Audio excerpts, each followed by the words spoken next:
Box मध्ये फक्त प्रमिताचा रिप्लाय येतोय.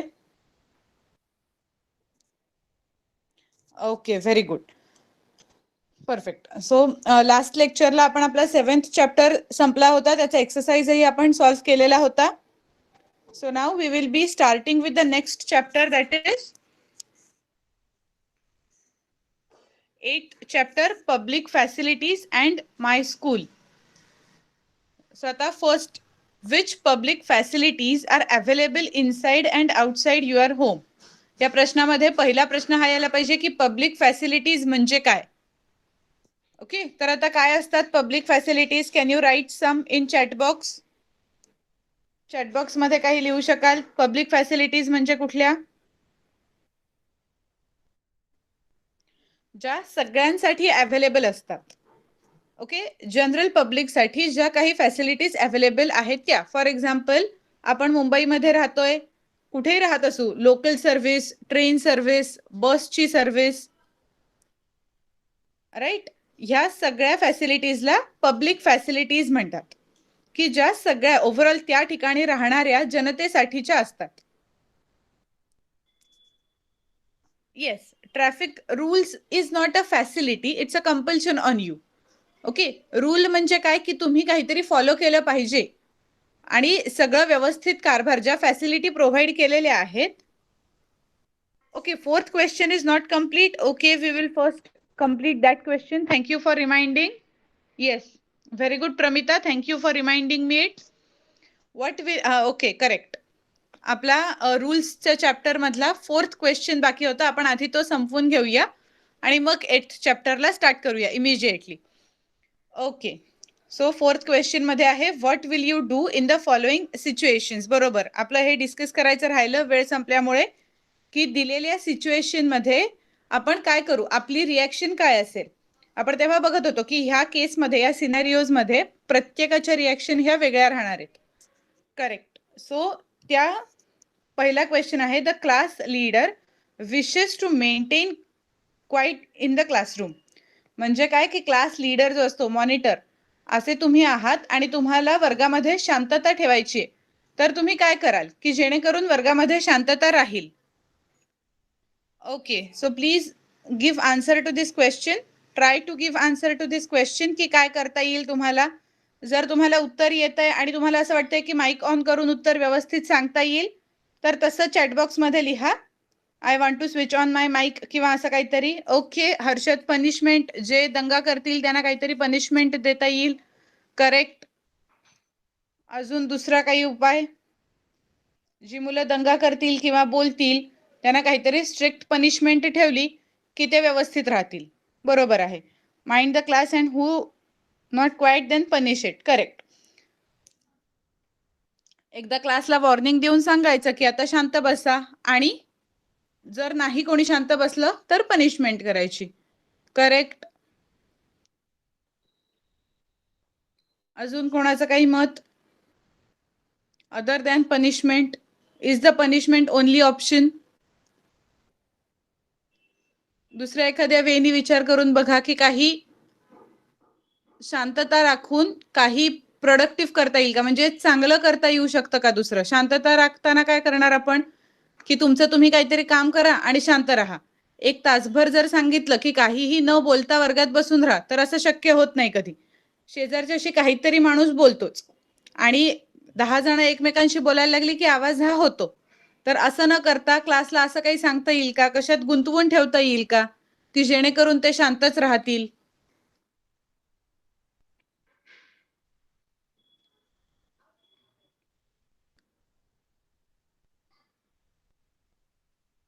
ओके, सो आता सपोज असं दुसऱ्या एका मार्गाने आपल्याला विचार करता येईल का?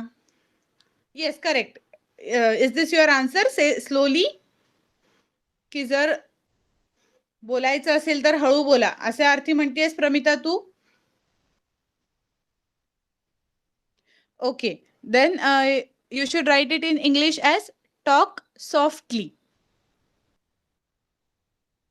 ओके, तिथे म्हणजे तू से स्लोली हे आपण आता मराठीचं ट्रान्सलेशन झालं इंग्लिशमध्ये, पण आता तुम्ही इंग्लिश मिडियमची मुलं आहात सगळी, त्यामुळे इंग्लिश वापरायला लागणार आहे. सो त्याच्यामध्ये असं टॉक सॉफ्टली असं जास्ती चांगलं इंग्लिशमध्ये सांगता येऊ शकतं. Okay, very good, correct. हे सुद्धा आहे की बोलायचं असेल तर एखाद्यानी एकदम हळू बोला.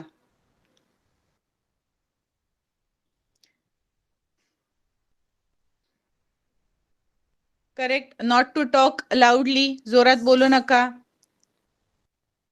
बरोबर, असे बरेचसे ऑप्शन्स आहेत. किंवा आपण काय करू शकतो की सगळ्यांना काहीतरी काम द्यायचं, सांगायचं की सगळ्यांसमोर चित्रकलेची वही, सगळ्यांकडे युजली चित्रकलेची वही असते, एखादं चित्र काढायला सांगायचं सगळ्यांना आणि ते रंगवायला सांगायचं की त्यात ते बिझी राहतील आणि एकमेकांशी बोलायला लागणार नाही. असं काहीतरी करायचं. प्रत्येकाने आपापला कलर बॉक्स काढा आणि सुरू करा चित्र काढायला, रंगवायला. होमवर्क कंप्लीट करा. करेक्ट. होमवर्क जो असेल दिवसभराचा तो इथेच बसून कंप्लीट झाला तर बरं होईल. सो असंही आपल्याला एक करता येऊ शकतं की either to give punishment if someone talks, और सेकंड ऑप्शन इज दिस की सगळ्यांना बिझी ठेवायचं. बाकीचे उपाय तुम्ही बरोबर सांगितलेत की अगदीच जर बोलायची वेळ आली तर टॉक सॉफ्टली किंवा एकदम हळू आवाजात बोला. Very good. Now we will move on to the next situation. For some unavoidable reason, the maths teacher is unable to attend class today. तुमच्या शाळेमधल्या मॅथ्सच्या ज्या टीचर आहेत त्यांना क्लास अटेंड करायला जमला नाही, त्या वर्गावर येऊ शकल्या नाहीत. तर काय कराल तुम्ही?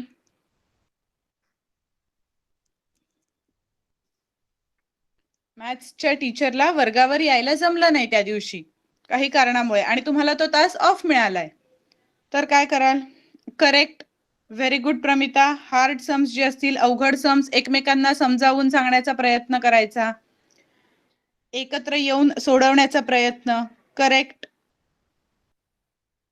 अजून दुसरं कोणाचं काय option, opinion?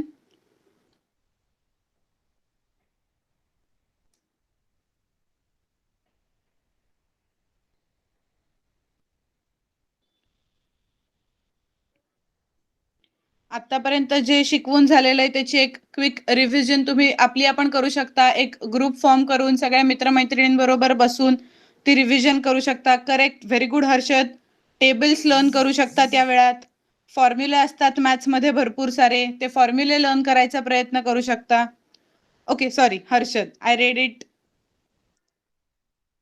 Wrong. Yes yes, very good Anuj. Learn table. Yes. Revise sums. Correct. Next is during a match, a dispute has arisen between the two teams on the playground. एखाद्या मॅचच्या वेळेला दोन टीम्स मध्ये भांडण सुरू झालं, तर काय करता येईल?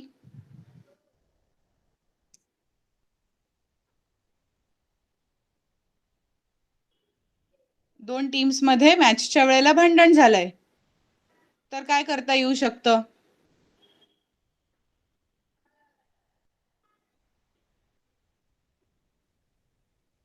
तुमची मतं सांगा जरा.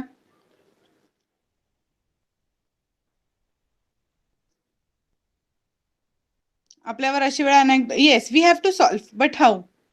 आपल्याला काय करता येऊ शकतं ते भांडण सॉल्व्ह करायला, ते भांडण सोडवायला? येस, आपण त्यांना सांगू शकतो की प्लीज जरा शांत राहा आणि खेळावरती कॉन्सन्ट्रेट करा, भांडण्यावरती नाही. किंवा आपण भांडण का झालंय हे विचारू शकतो आणि ते खरंच जेन्युइन रिझन आहे का, की सपोज एखाद्या टीमनी चिटिंग केली आणि त्याच्यावरून भांडण झालंय, तर खरोखर त्या दुसऱ्या टीमनी चिटिंग केली आहे का हे थोडंसं तपासून बघायचं. ज्यांनी चिटिंग केली आहे त्यांचा फॉर एक्झाम्पल 1 पॉइंट आपण मायनस करू शकतो, म्हणजे पुढच्या वेळेला चिटिंग होणार नाही. राईट. So correct. आपल्याला प्रॉब्लेम सॉल्व्ह करायचा आहे आणि तो कसा करता येईल ते बघायचं. कुठलंही भांडण झालं की पहिल्यांदा गरजेचं काय असतं की त्या भांडणाचं कारण शोधणं.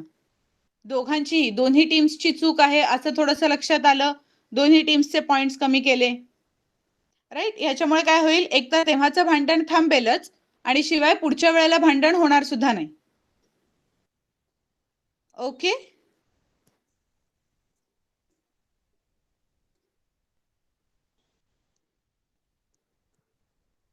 सो हा आपला चॅप्टर आता संपला, व्यवस्थित सगळे क्वेश्चन सॉल्व्ह झालेले आहेत या चॅप्टर मधले.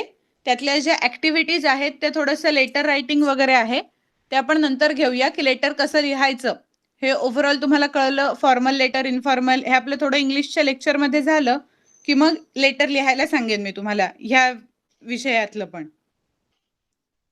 Okay, so now we will move on to the next chapter. आपण आता पुढचा चॅप्टर सुरू करूया, public facilities and my school. Okay, so आता आपण आत्ता बोलत होतो पब्लिक फॅसिलिटीज बद्दल, म्हणजे लोकांसाठी सार्वजनिक सुविधा ज्या असतात त्या. पब्लिक फॅसिलिटीज म्हणजे मराठीमध्ये सार्वजनिक सुविधा. ओके, तर ह्या सार्वजनिक सुविधा कुठल्या कुठल्या असतात, तर एक्झाम्पल मध्ये ज्या लोकांसाठी केलेल्या आहेत, गव्हर्नमेंटनी लोकांसाठी ज्या सुविधा केलेल्या आहेत. फॉर एक्झाम्पल आपण मगाशी बघत होतो की बस सेवा आहे, लोकलची सेवा आहे.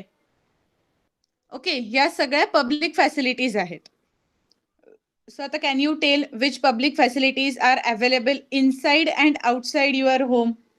घरामध्ये आणि घराबाहेर दोन्ही ठिकाणी आपण सार्वजनिक सुविधांचा वापर करतो. तर घरामध्ये जेव्हा तुम्ही असता तेव्हा कुठली पब्लिक फॅसिलिटी तुम्ही यूज करता? Can you name some? काही नावं सांगता येतील की घरामध्ये कुठली सार्वजनिक सुविधा आपण वापरतो? Correct, very good. Water facility, आपल्याकडे म्युन्सिपालिटीचं पाणी येतं.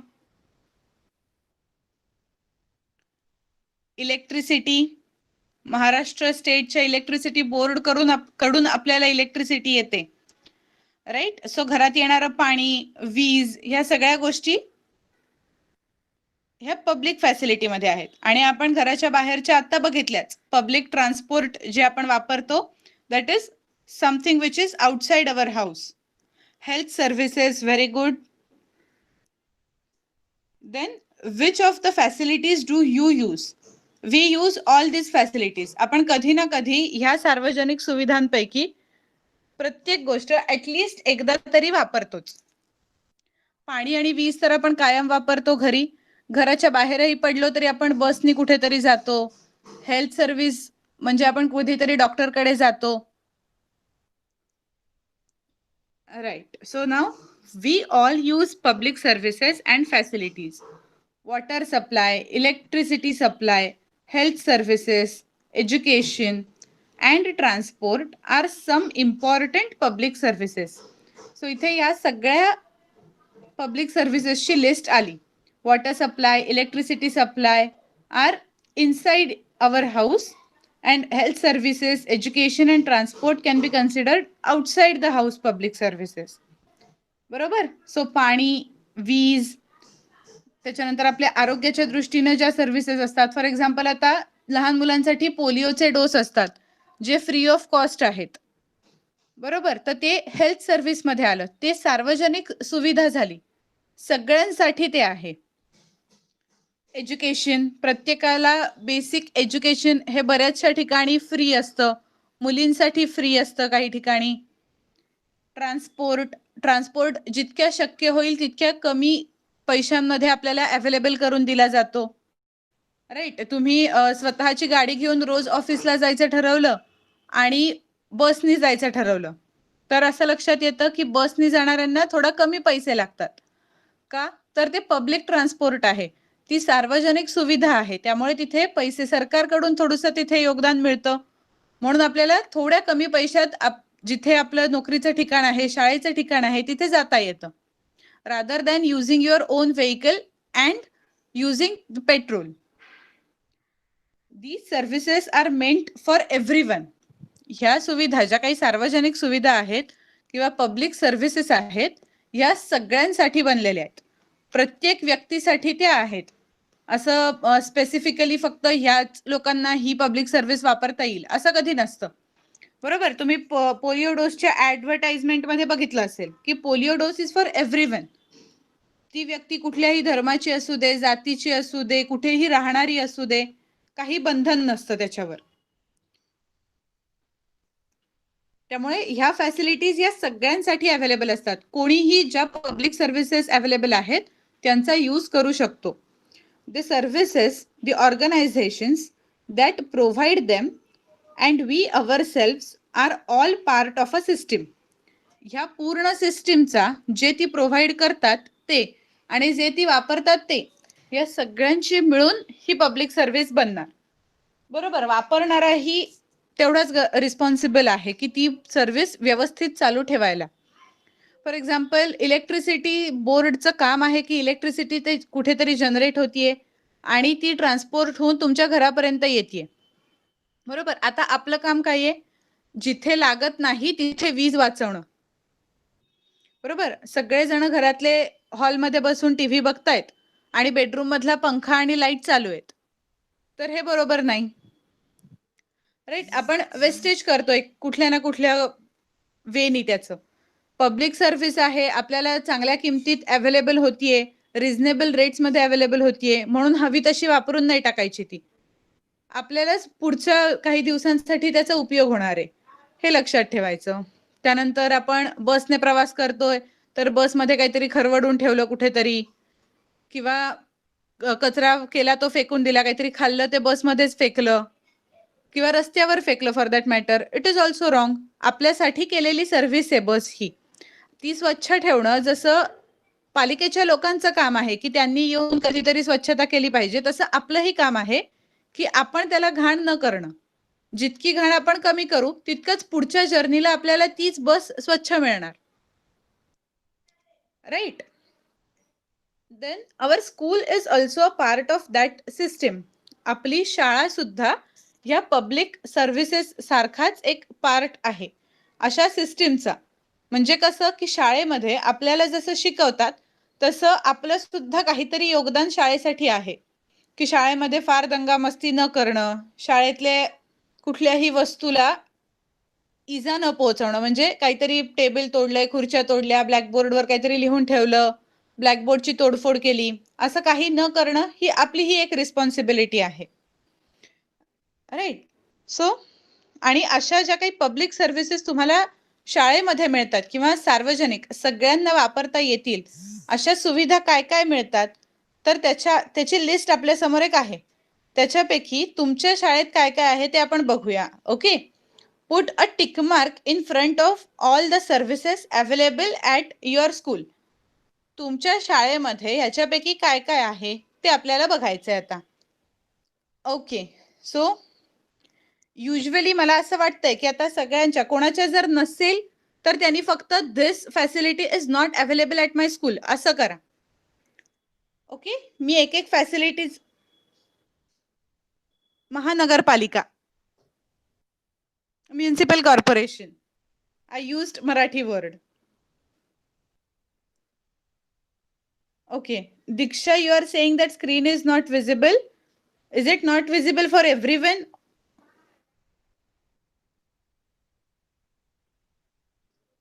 कोणाकोणाला नाही दिसत आहे स्क्रीन जरा सांगा मला.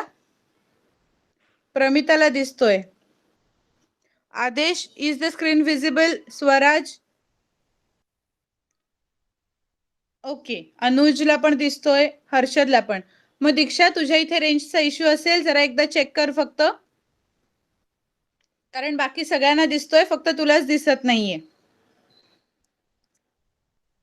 ओके, तर मी आता एकेका फॅसिलिटीचं नाव घेते, ते तुमच्या शाळेत आहे की नाही ते चेक करायचंय. तर मोस्टली यातल्या सगळ्या गोष्टी शाळेत अवेलेबल असतीलच.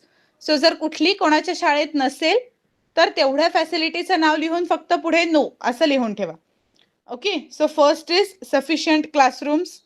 सगळ्या वर्गांसाठी व्यवस्थित, म्हणजे पहिली, दुसरी ते 10वी अशा सगळ्यांसाठी व्यवस्थित वर्ग आहेत की आपला दुसरी आणि तिसरीचा वर्ग एकत्र भरत नाहीये. सो सफिशियंट क्लासरूम्स असतात. गर्ल्स टॉयलेट वेगळं, बॉईज टॉयलेट वेगळं. ड्रिंकिंग वॉटर, शाळेमध्ये तुमच्या पिण्याचं पाण्याचे वेगळे नळ असतील. बरोबर आहेत ना सगळ्यांच्या इथे? Very good, correct. Drinking water, safe drinking water, ramp, playground, playground आहे, रॅम्प्स आहेत सगळ्यांच्या शाळेत. Filter in your school, very good. I just write the spelling. फिल्टरचं हे स्पेलिंग आहे, एच आयदर तुझा चुकून पडलाय, बट फिल्टरचं हे स्पेलिंग आहे. ओके.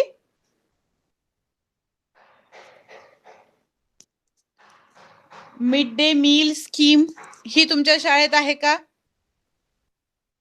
तुम्हाला शाळेमधून लंच मिळतो? Okay. It is not available in all the schools. काही शाळांमध्ये असतो, काही शाळांमध्ये नसतो. राईट. काही शाळांमध्ये अशी स्कीम असते की आपला आपला डबा आपण घेऊन जायचा. स्कूल फेन्स, शाळेच्या बाहेर कुंपण आहे, म्हणजे शाळेच्या बाहेर अशी वॉल आहे की जिथे रेस्ट्रिक्शन्स आहेत, बाहेरची लोक जिथे येऊ शकणार नाहीत किंवा तुम्हाला डायरेक्ट बाहेर जाता येणार नाही, असं असेल काहीतरी. Yes, very good. Next, library, वाचनालय आहे जिथे भरपूर सारी पुस्तकं असतील, जिथे जाऊन तुम्ही अभ्यास करू शकता, अशी लायब्ररी किंवा ग्रंथालय आहे? नाही. ओके. काही शाळांमध्ये असेल, काही शाळांमध्ये नसेल. इलेक्ट्रिसिटी सप्लाय, इलेक्ट्रिसिटी सप्लाय तर प्रत्येक शाळेत असेलच, त्याच्याशिवाय फॅन्स चालणार नाहीत, वर्गात दिसणार नाही, लाईट्स लागतीलच, फॅन लागतीलच. सो इलेक्ट्रिसिटी सप्लाय ऑलमोस्ट सगळ्या शाळांमध्ये असतोच. लॅबोरेटरी,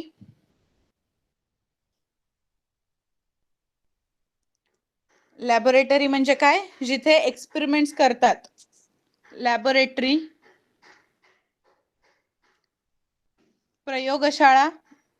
तुम्ही सायन्समध्ये आता अजून छोटे आहात तुम्ही, थोडे थोडे मोठे व्हाल तेव्हा सायन्समध्ये थिअरीमध्ये सुद्धा तुम्हाला काही पार्ट्स असतात की ज्याच्यामध्ये लिहिलेलं असतं की कसा एक्सपेरिमेंट केला होता, तर तो एक्सपेरिमेंट आपल्याला करून बघायचा असतो. Yes, correct, science lab. तर अशी लॅबोरेटरी आहे की आहे का? ओके. या सुद्धा काही शाळांमध्ये आहेत, काहींमध्ये नाही आहेत. ओके. स्टडी कॉर्नर, अभ्यासासाठी एखादा कोपरा किंवा एखादी जागा जिथे सपोज एखादा फ्री लेक्चर आहे आणि वर्गात दंगा चालू आहे, वर्गात बसून अभ्यास होत नाहीये, तर त्या स्टडी कॉर्नरला कंपल्सरी शांतता ठेवून अभ्यास करायचा आहे, असा एखादा एरिया आहे शाळेत? नाही. ओके. नेक्स्ट आहे कम्प्युटर क्लास. कम्प्युटर क्लास आहे जिथे सगळे कम्प्युटर्स अरेंज केले असतील, थिअरीचा पार्ट कम्प्युटरचा तुम्हाला वर्गात शिकवला जातो आणि कम्प्युटर क्लासला जाऊन ऍक्च्युअली तुम्हाला ते करायला मिळतं की तुम्ही जे शिकला होतात. फॉर एक्झाम्पल, तुम्ही मायक्रोसॉफ्ट वर्ड कसं वापरायचं हे वर्गात शिकवलं आणि ऍक्च्युअली तुम्ही कम्प्युटर क्लासमध्ये जाऊन कम्प्युटर समोर बसून ते वापरलं. असा कम्प्युटर क्लास आहे तुमच्या शाळेत? Very good. काही जणांच्या इथे, ओके, ऑलमोस्ट सगळ्यांच्या इथे आहेच आहे. Very good, correct. Now medical facility, जर कोणाला काही होतंय तर फर्स्ट एड किट शाळेमध्ये अवेलेबल आहे.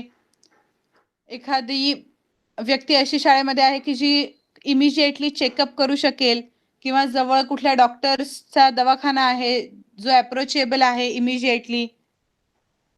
Medical facility, yes, very good. It is now compulsory in all the schools that medical facility should be there. Counseling center, तुमच्या शाळेचं counselling centre आहे का?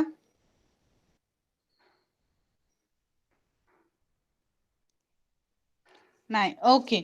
First of all, do you know what is counselling centre?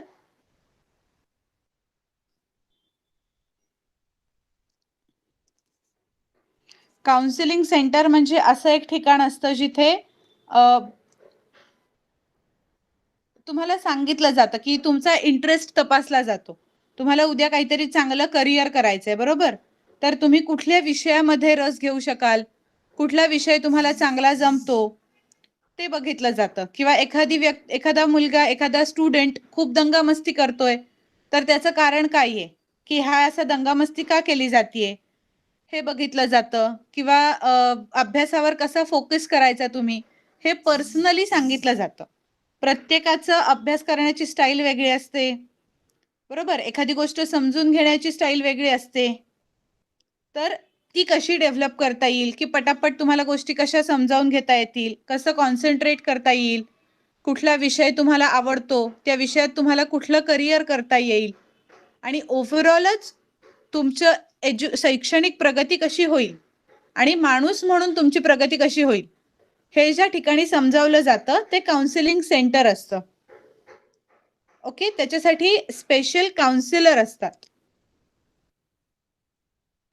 Okay, so such facility is not available at your school either or अशा लोकांची usually थोडी मोठी मुलं जी असतात ना, म्हणजे तुमच्यापेक्षा एक 7वी-8वी नंतर, आता कसे आता तुम्हाला सगळे विषय आहेत, तुम्हाला थोड्या दिवसांनी असं लक्षात येतं की हा मला सायन्स आवडतंय, मला इतिहास आवडतोय किंवा मला भूगोल आवडतंय.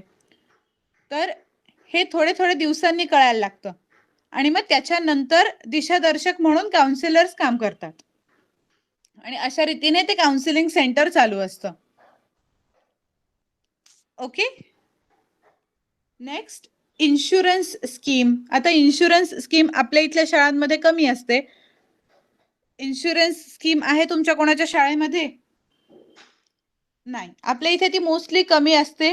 बाहेरच्या देशांमध्ये जास्ती अवेलेबल असतात की जर तुम्हाला तुमच्या कुठल्या मालमत्तेला काही इजा झाली तर त्याची भरपाई करून मिळेल असं. Okay, no problem. Then various facilities are available to us in our school. आता आपण बघितलं ह्यातल्या काही गोष्टी नव्हत्या, पण बऱ्याच गोष्टी अशा होत्या ज्या लिस्टमध्ये आपण टिकमार्क करू शकतो की एवढ्या सगळ्या गोष्टी आपल्या स्कूलमध्ये अवेलेबल आहेत. Similar facilities are also available outside the school. जशा आपल्याला शाळेमध्ये आहेत तशाच शाळेच्या बाहेरही बऱ्याच फॅसिलिटीज असतात. Bus and railway are public facilities of transport. इकडून तिकडे जाण्यासाठी बस आणि रेल्वे ह्या दोन मेन सार्वजनिक सुविधा आपल्यासाठी अवेलेबल आहेत. We also use several other public services and facilities such as the postal service.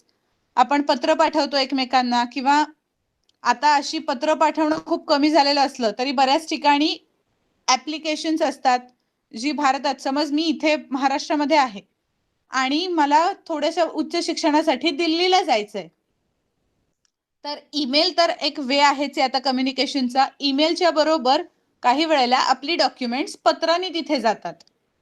So postal service तुम्ही जर बघायला गेलात तर जी प्रायव्हेट पोस्टल सर्व्हिस आहे, प्रायव्हेट कुरिअर सर्व्हिस आहे, त्यांची किंमत प्रायव्हेटची किंमत आणि जर तुम्ही आपलं गव्हर्नमेंटचं पोस्ट वापरलं आणि कुठली सर्व्हिस यूज केली तर त्याला लागणारी किंमत यात जमीन आसमानाचा फरक असतो. राईट, सो ह्या पोस्टल सर्व्हिसेस ह्या सुद्धा सार्वजनिक सुविधा आहेत. Telephone, fire brigade. आपल्या इथे जर कुठेही आजूबाजूला आग लागली आपण इमिजिएटली फायर ब्रिगेडला कॉल करणार. So fire brigade, police, banks, theatres, parks, gardens and swimming pools. किती साऱ्या सार्वजनिक सुविधा आहेत बघा आपल्यासाठी available. We must use these facilities responsibly. आता सुविधा करून दिल्या आहेत, आपल्याला जबाबदारीने त्यांचा वापर केला पाहिजे. जबाबदारीने म्हणजे काय की ज्या गोष्टीसाठी त्याचा उपयोग आहे तो व्यवस्थित करणं आणि त्या सुविधेला आपण आपला वापर करून झाल्यावर पुढच्या व्यक्तीला सुद्धा त्या गोष्टीचा तितकाच चांगला वापर करता यायला हवा याची काळजी घेणं.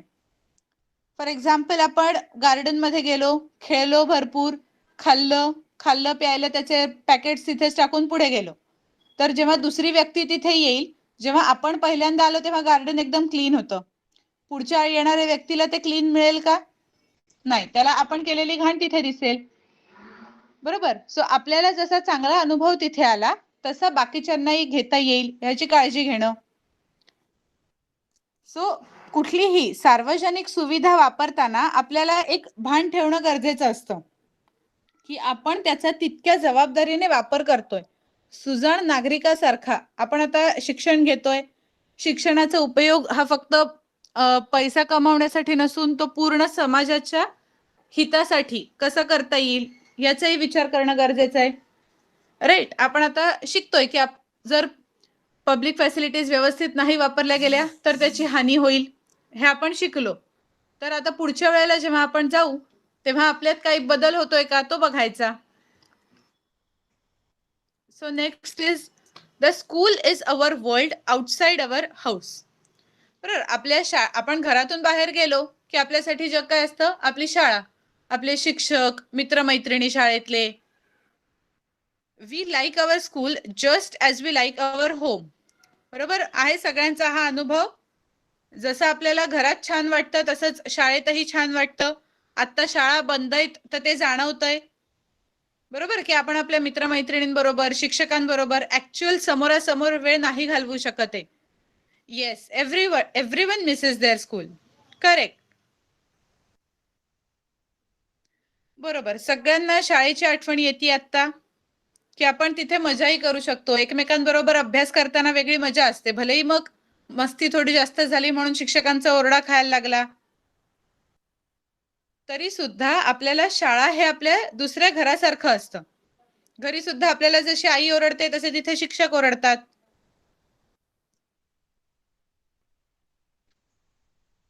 Each school has its own unique identity. प्रत्येक शाळेची एक वेगळी ओळख असते.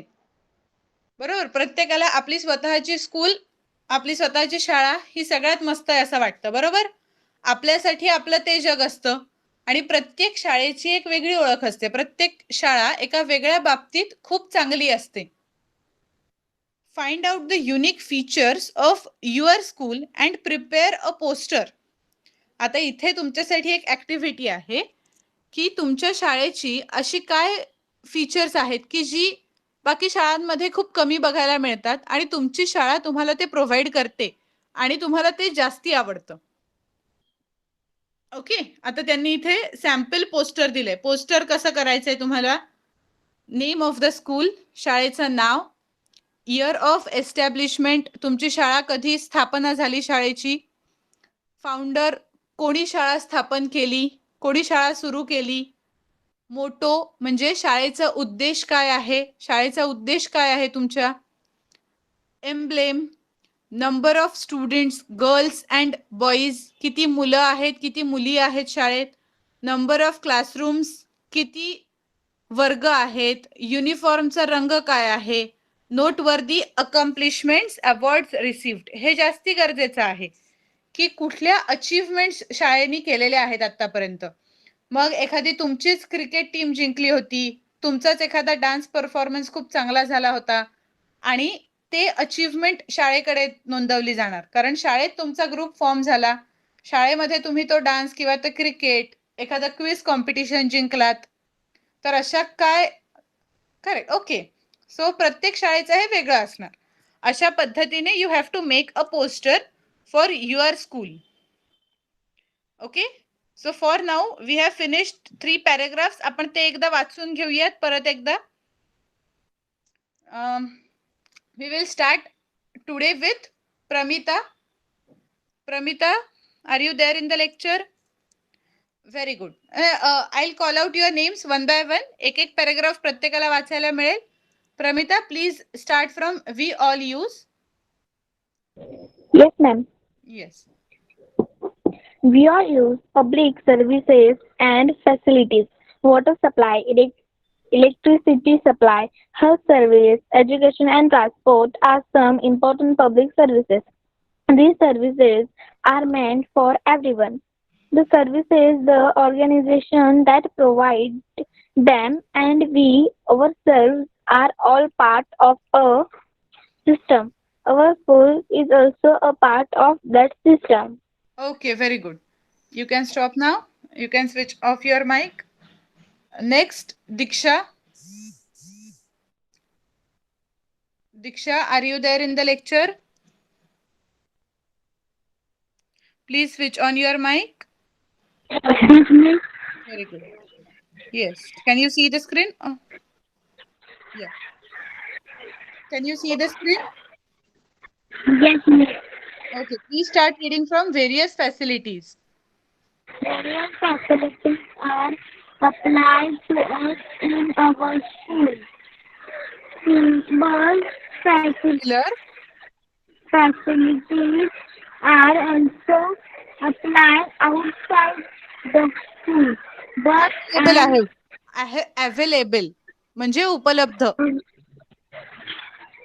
Reward are public facilities to transport. We all use several other Several facilities. public Several other services.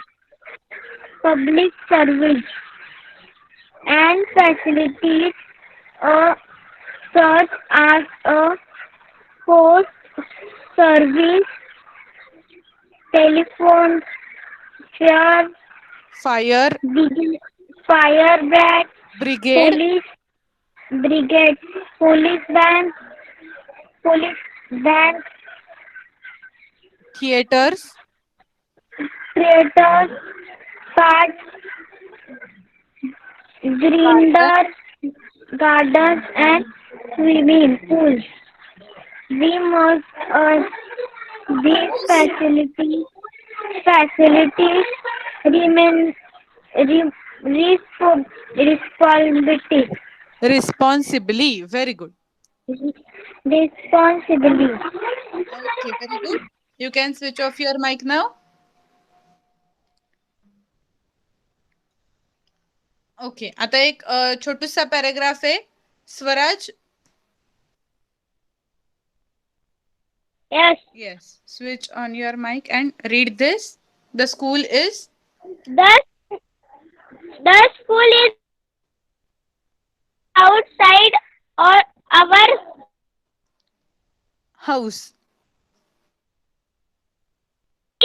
our home.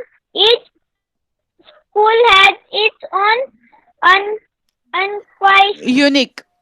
image and unique identity. Identity. Find out the unquite Unique. unique Features. school and teacher Prepare. हा. a poster. Okay, very good. तुझा आवाज may be रेंजच्या प्रॉब्लेममुळे मध्येच cut होत होता, but ठीक आहे, व्यवस्थित वाचलंस. Very good. You can switch off your mic now. Yes, Harshad, Anuj, I will be giving you also a chance. मला माहिती आहे अजून हर्षद, आदेश आणि अनुजचं वाचायचं राहिलंय. So now school is for everyone. शाळा ही सगळ्यांसाठी आहे. Each child has the right to go to school and learn. प्रत्येकाला हा हक्क आहे की शाळेत जायचं आणि शिक्षण घ्यायचं. This is called the right to education. म्हणजे काय की हा शिक्षणाचा हक्क असं म्हणलं जातं की प्रत्येकाला शाळेत जाण्याचा हक्क आहे आणि मूलभूत शिक्षण घेण्याचा सुद्धा हक्क आहे. And this is called right to education. According to the right to education act, every child between the ages of 6 and 14 must go to school and complete primary education. ह्या राईट टू एज्युकेशन ऍक्ट प्रमाणे प्रत्येकाने compulsory 6 ते 14 वर्ष ह्या वयोगटात शाळेत जाणं compulsory आहे, बंधनकारक आहे आणि हे मूलभूत शिक्षण प्रायमरी एज्युकेशन घेणं गरजेचं आहे. For children with special needs, the upper age limit is 18 years of age instead of 14. Okay, so ज्यांना अधिक गरजेचं आहे त्यांच्यासाठी 18 वर्षापर्यंत आहे. आता शिक्षणासाठी कुठलीही लिमिट नाही. Right, you can learn. Yes, अंतराचं पण बाकी आहे. Okay, you can learn till the age is not the limit for learning. तुम्ही कधीही वयाच्या कितव्याही वर्षी शिकू शकता. राईट, पण बेसिक शिक्षण हे प्रत्येकासाठी गरजेचं आहे. ॲटलिस्ट 14व्या वर्षापर्यंत सगळ्यांनी प्रायमरी एज्युकेशन घेणं गरजेचं आहे. राईट, आफ्टर दॅट प्रत्येकाची इच्छा जितकी आहे तितकं ती व्यक्ती शिकू शकते. फॉर एक्झाम्पल, काही जण इंजिनियर बनतील, डॉक्टर बनतील, त्याच्यानंतर अजून बाकी काही व्यवसाय करायचा आहे तो करतील. सो त्याच्यासाठी जे गरजेचं शिक्षण आहे तिथपर्यंत शिक्षण घेणं हे गरजेचंच आहे, आवश्यकच आहे. सो ते जेवढं पुढे जाऊ आपण तितकं जास्ती शिकत जाणार व्यक्ती. But right to education act प्रमाणे मूलभूत शिक्षण हे 14व्या वर्षापर्यंत घेणं बंधनकारक आहे. सो हा एक पॅराग्राफ पण आहे जो हर्षद वाच. हर्षद माईक ऑन कर आणि हा paragraph watch, school is for everyone पासून.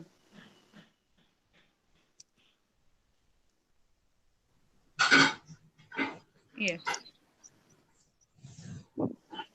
School is for everyone. Each child has the right to go to school and learn. This is called the right to education. According to the right of education, etc., every child act act हा every child between the age of 6 and 14 must go to school and complete primary education. For children with special needs, the upper age limit is 18 years of age instead of 14. Very good, perfect. You can switch off your mic now. तर आता आपण पुढचा paragraph बघू काय आहे. Role of the community in the development of a school. So आता समाजाचे, शाळेच्या प्रगतीमध्ये समाजाचा काय रोल आहे, काय रिस्पॉन्सिबिलिटी आहे. Many people and institutions help to set up a school. बऱ्याच सारे अशी लोक असतात किंवा इन्स्टिट्यूशन्स असतात ज्या शाळेचा सेटअप करायला, शाळा उभी करायला मदत करतात. Many parents, past students, writers, artists, sports persons, scientists, and industrialists lend a hand in the growth of a school. शाळेच्या वाढीसाठी ही सगळी लोक, काही पालक असतात, काही पास स्टुडंट्स म्हणजे त्या शाळेतून पास झालेले विद्यार्थी असतील, लेखक असतील, कलाकार असतील कुठले, त्याच्यानंतर स्पोर्ट्स पर्सन्स असतील, शास्त्रज्ञ असतील, मोठमोठे इंडस्ट्रियलिस्ट आहेत. तर ज्यांच्याकडे पैसा आहे ते थोडीफार मदत जर शाळेच्या उभारणीसाठी केली तर it is a very good deed. तुमच्याकडनं एक चांगलं काम होतंय की जेणेकरून तुम्ही भरपूर साऱ्या मुलांना पुढे शिकवू शकता. राईट. सो त्या शाळेच्या वाढीसाठी, ग्रोथसाठी ही सगळी लोक काही ना काहीतरी मदत करतात. It is not necessary always in terms of money. दरवेळेला असं नाहीये की पैसाच दिला पाहिजे, वेगळी काहीतरी मदत करता येऊ शकते. राईट. फॉर एक्झाम्पल कोणीतरी म्हणेल की मी इथल्या वर्गातल्या मुलांचे काही खेळ घेईन, येऊन वर्गातले जी कुठले मुलांचा ग्रुप असेल त्यांना येऊन शिकवेन, त्यांची काहीतरी एंटरटेनमेंट होईल, असं काहीतरी करता येईल आपल्याला की त्यांना शिकवता येईल चांगलं. त्यांच्यासाठीचा जो मिड डे आपण बघितलं होतं, मिड डे फूड म्हणजे लंच, तो मुलांसाठी जेवण स्पॉन्सर करेन एका महिन्यासाठी. असं कुठलंही काम असू शकतं. नॉट नेसेसरी की फक्त पैसा दिला म्हणजे झालं. अशा स्वरूपाचं कुठलंही काम हे बऱ्याचशा ठिकाणून होत असतं. मी शाळेला पुस्तकं देईन. सो असं अ school is given assistance in the construction of classrooms, libraries, laboratories and procurement of sports equipment by various sections of society. For example आता एखादा लेखक आहे, त्याच्याकडे बरीच पुस्तकं आहेत, तो ती ग्रंथालयाला भेट देऊ शकतो. लॅबोरेटरीच्या उभारणीसाठी पैसे दिले जाऊ शकतात. लॅबोरेटरीमध्ये जी इन्स्ट्रुमेंट्स असतात ती दिली जाऊ शकतात. त्याच्यानंतर खेळण्याची साधनं दिली जाऊ शकतात. The community has a role in the development of a school. So overall community म्हणजे जो आपला समाज आहे त्यांचा काहीतरी एक रोल आहे की ज्याच्यामध्ये शाळा उभी केली जाऊ शकते, ज्याच्या मदतीने शाळा उभी करायला मदत होऊ शकते. Okay. So we have to read this paragraph also, that role of the community in the development of a school. Anuj mic on कर आणि हा पॅराग्राफ वाचायला स्टार्ट कर. Yes, teacher. Yes, please start. Many people and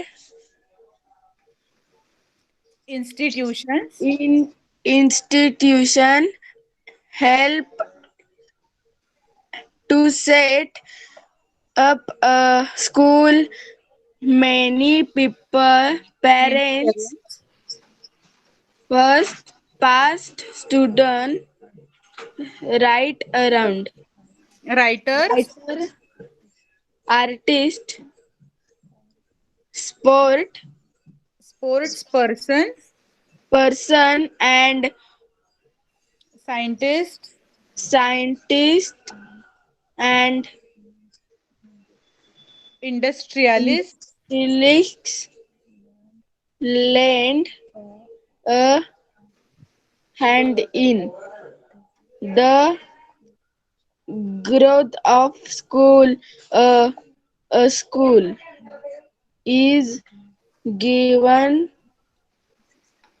assistance in the construction, construction of classroom, libraries, libraries, laboratories, and procurement, procurement of sport equipment by equipment, various section of society. The community has a role in the development of a school. very good. You can switch off your mic now. So now this is a paragraph which we are going to read and discuss about it. I'll read it first and then दुसरं कोणीतरी वाचेल. A school can also help in the development of a community or to solve a problem. आता आपण काय बघितलं की कम्युनिटीनी वेगवेगळी लोक कम्युनिटीमधली समाजामधली वेगवेगळी लोक शाळेच्या डेव्हलपमेंटसाठी ग्रोथसाठी मदत करणार आणि तसंच शाळा सुद्धा ह्या कम्युनिटीला काही ना काही मदत करू शकते, या समाजासाठी काही मदत करू शकते. In order to develop habits of cleanliness among the people, the children of a school became agents of cleanliness. म्हणजे काय की सगळ्यांमध्ये स्वच्छतेची भावना, स्वच्छतेची गरज निर्माण करण्यासाठी, स्वच्छतेची सवय निर्माण करण्यासाठी शाळेतले विद्यार्थी हे एजंट्स झाले, ज्यांच्या मार्फत स्वच्छता केली जाईल, स्वच्छतेची मोहीम राबवली जाईल. Backed by the school they launched a cleanliness drive in the village.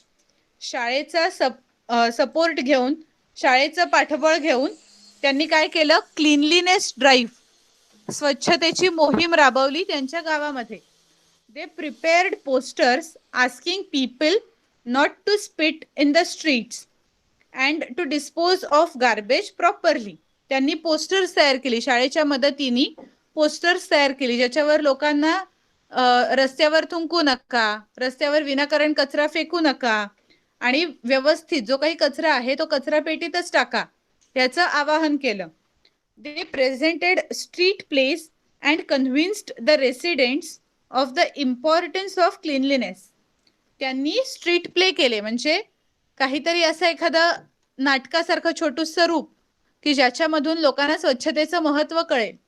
असं रस्त्यावर जाऊन एखादं नाटक परफॉर्म केलं 4-5 जणांच्या ग्रुपनी, 4-5 विद्यार्थ्यांच्या ग्रुपनी, आणि त्याच्यामधून गावकऱ्यांना महत्त्व पटवून दिलं स्वच्छतेचं. Thus, the school had a part in obtaining the Clean Village Award for their village. त्यामुळे शाळेचा एक मोठा वाटा कशामध्ये झाला की तो जे क्लीन विलेज अवॉर्ड होतं ते कशामुळे गावाला मिळू शकलं, तर शाळेच्या मोठ्या सहभागामुळे, की शाळेतल्या मुलांनी हे जी काही चांगली कृती केली त्याच्यामुळे अर्थातच लोकांमध्ये ही भावना निर्माण झाली, एवढी छोटी मुलं जर हे समजू शकतात तर आपण का नाही. आणि त्याच्यामुळे काय झालं, सगळ्यांना स्वच्छतेचं महत्त्व पटलं आणि ओव्हरऑल गाव क्लीन झालं. It help the village to build its unity. याच्यामुळे काय झालं, सगळ्यांमध्ये एकमत झालं. राईट. सो असं काहीतरी शाळेकडून सुद्धा हेल्प होऊ शकते. क्लीनलीनेस ड्राईव्ह शाळेने सुरू केली, बरोबर.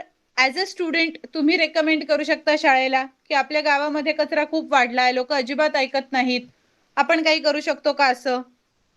राईट. सो हा एकाचा इनिशिएटिव्ह असू शकतो. आपण मागच्या चॅप्टर मध्ये बघितलं होतं की एकटी व्यक्ती सगळं करू शकेलच असं नाही, बट ऍटलिस्ट एक जण इनिशिएटिव्ह तर घेऊ शकतो की आपल्याला असं काहीतरी करता येईल. ही आयडिया मांडली, 4 लोकांनी ती आयडिया आपल्याला कशी एक्झिक्यूट करता येईल हे बघितलं आणि अशी मोहीम राबवली.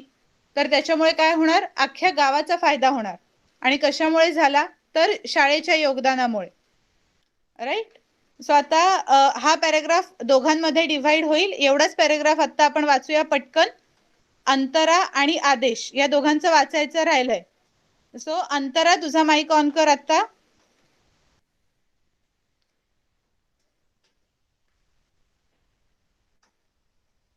अंतरा, please switch on your mic. Yes, very good. Teacher. Yes, वाचायला सुरू कर स्कूल पासून. टीचर मी मराठी वाचू. अच्छा, तुझं मराठी मीडियम आहे अंतरा. हा. अच्छा, मग तुझ्याकडे मराठीचं पुस्तक असेल तर त्यातून वाच. चालेल. हा चालेल चालेल, वाच. शाळेतील समाजाच्या प्रगतीला किंवा एखादी समस्या सोडवायला मदत करते. गावातील लोकांना स्वच्छतेच्या सवयी लागाव्या म्हणून एका शाळेतले काही विद्यार्थी स्वच्छता दूत झाले. त्यांनी भारत गाव स्वच्छता अभियान राबवले. रस्त्यावर थुंकू नका, कचऱ्याची योग्य विल्हेवाट लावा अशी घोषणापत्रे तयार केले. वस्त्यांमध्ये प्रथम नाट्यही सादर केलेली. या स्वच्छतांतून रहिवाशांना स्वच्छतेचे महत्त्व पटवून दिले. गावाला निर्मल ग्राम पुरस्कार मिळवून देण्यात शाळेने असा सहभाग घेतला. गावात एकजूट निर्माण होण्यास त्यांनी मदत झाली. ओके, व्हेरी गुड अंतरा. आता तू मराठीमध्ये वाचलं, पण आपल्याला थोडीशी इंग्लिशच्या रीडिंगची सुद्धा प्रॅक्टिस हवी. इंग्लिश वाचायची सुद्धा थोडी प्रॅक्टिस करायची आहे. ओके, तुला जो असा अभ्यासाचा पार्ट असेल तो मराठीमध्ये वाचलास तरी काही हरकत नाही पुढच्या लेक्चरला सुद्धा, पण एखादा पॅराग्राफचा छोटूसा भाग तुला मी इंग्लिशमध्ये वाचायला सुद्धा सांगेन. Okay. Yes, very good. Mic off केलास तरी चालेल. आदेश, तुझा माईक ऑन कर. आदेश, स्विच ऑन युअर माईक. आपल्याकडे खूप थोडासा वेळ राहिलाय.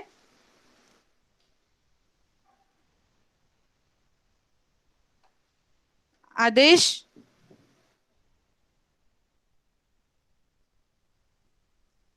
Switch on your mic. Okay, no problem. तुला नेक्स्ट लेक्चरला वाचायला देईन मी.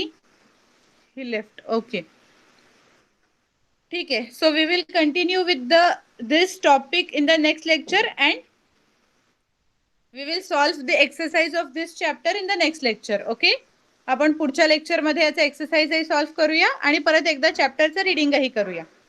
Okay, thank you and bye. Teacher. Bye teacher.